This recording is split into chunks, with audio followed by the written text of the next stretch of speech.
Hey, what's going on, guys? Troy here with WakeNetwork.com, chilling out here in Manhattan Beach on the beautiful Strand, and I want to discuss the best creatine for muscle building, specifically for you naturally skinny guys. I want to talk about, 4 of the main types of creatine and just kind of give you guys the information to weigh the pros and the cons and give you guys my suggestion on the best creatine to build rock solid lean muscle mass. So, first of all, creatine is one of the only scientifically proven supplements that help you guys build lean muscle. It's going to increase the energy output of your hard-working muscles. It's basically going to allow you to put more overload on your body's largest and strongest muscle groups. And the more overload you can put on your muscle groups, the stronger you're going to get, the higher your testosterone levels are going to be. And it just has this, residual compound effect of helping you guys build lean muscle mass and increase your strength. So I really can't recommend, taking creatine enough. Creatine, it had a really bad reputation back in the day. A lot of people thought that it gave you kidney problems and caused stomach issues, but a lot of that has actually been refuted. There was actually a 2004 study by a European council that it basically said that 3 grams of creatine long-term use has absolutely no long-term side effects. So creatine is a safe, powerful, scientifically proven muscle building supplement. So let me dive into 4 types of creatine, get into the pros and cons of each single one.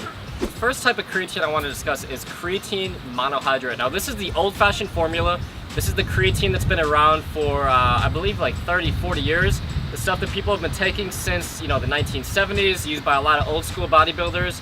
And this stuff is obviously, it's very effective. The pros of it is super cheap. It's going to be the lowest cost when you're just comparing it with the other 3 I'm going to discuss in price per serving.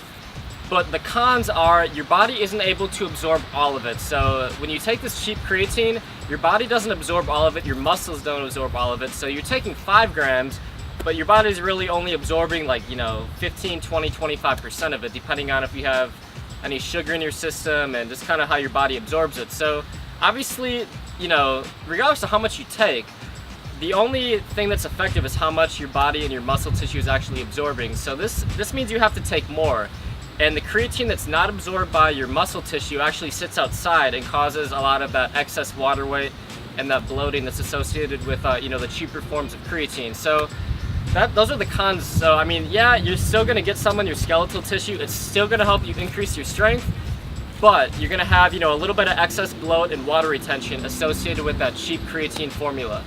So that's good old-fashioned creatine monohydrate. The second form of creatine is Crealkaline, also known as buffered creatine. And this stuff actually has been formulated where I believe they adjusted the pH level of the creatine formula so your body's able to absorb a lot more of it.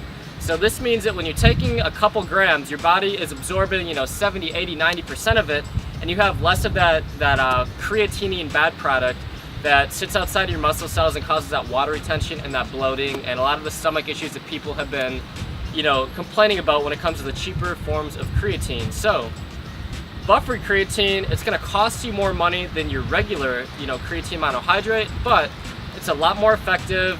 You don't have to take as much. You don't need to do loading phases like you do with the cheap form of creatine. So you take it and it's instantly absorbed into your skeletal tissue. Gonna cost you about twice as much price per serving though when compared to the creatine monohydrate. Next up, we have micronized creatine. Now, micronized creatine is very cheap and it's highly effective. And the whole science behind micronized creatine is the smaller the particle, the easier your body's able to absorb it. So they've actually, by micronizing it, they've created these tiny little creatine particles. And this means that when you take it, your muscle tissue absorbs almost all of it. So you don't have this excess creatinine byproduct, which is the negative byproduct of when you take this creatine and your body doesn't absorb everything that you need.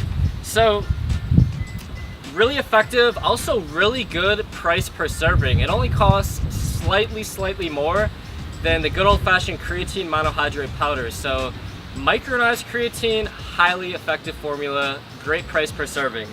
And last but not least, we have this new form, creatine HCl. I believe a company by the name of Promera Sports that make this stuff called Concrete. And creatine HCl is supposed to be the best absorbing creatine out of all the other forms. So it's supposed to be the best technology, the best absorbing form of creatine. But the negative is it's really, really expensive. Now I've taken all 4 of these creatine formulas and I didn't notice a dramatic difference in strength with any of them. So I didn't really notice when I took the concrete creatine HCO that I was stronger. I mean, I did notice that I wasn't retaining any bit of water weight, but as far as increasing my strength and, you know, building more lean muscle mass, I didn't really notice a dramatic difference. So they're all, in my opinion, very similar when it comes to increasing strength and increasing muscle mass. The form that I recommend the most, if you want to combine everything, the lowest price per serving with the best muscle building results and the least amount of water retention and bloat, is micronized creatine. So I just say good old fashioned micronized creatine by Optimum Sports. Super cost effective, will help you naturally skinny guys pack on rock solid lean muscle mass. So anyways guys, that is my long rant on the best forms of creatine and you know, specifically for naturally skinny guys or anyone just looking to bulk up and gain lean muscle mass. If you guys are looking for more great tips on how to bulk up and gain lean muscle mass, check out weightgainmethod.com. Thanks guys.